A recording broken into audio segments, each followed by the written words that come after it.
sim lâu pasian dang aom kei asang mel tuan ya mahle tong Zeisu nau bang sang le ong it ba siam kumpi im hong kilang Zeisu pasian ahi adang kwa maom lo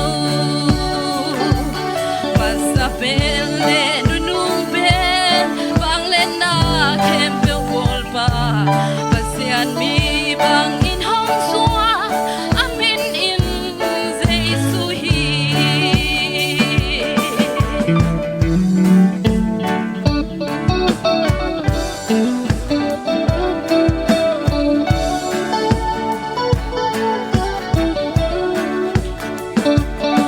Patapalaw kasiang thâu amin in to Zeisu hi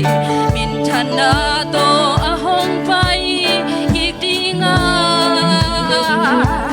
tui lekha to suaki ka pasian pian sia nei eite tang ton in to Zeisu me imudi amen hallelujah Zeisu pasian ahi adang kwa maom lo masapele nunung ben bang len na kem pe wol pa pasian mi bang in hong swa amin in Zeisu hi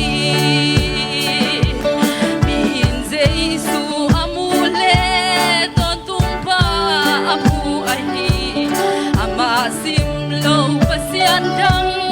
aom kei asang mel tuan ya mahle to Zeisu nau bang sang le hong it pasian kumpi in hong kilang Zeisu pasian ahi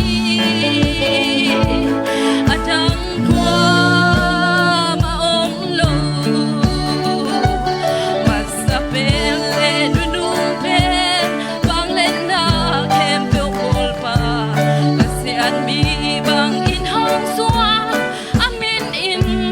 Zeisu hi patapalaw kasiang thâu amin in to Zeisu hi min thana to ahong pai ik dinga tui lekha to suaki ka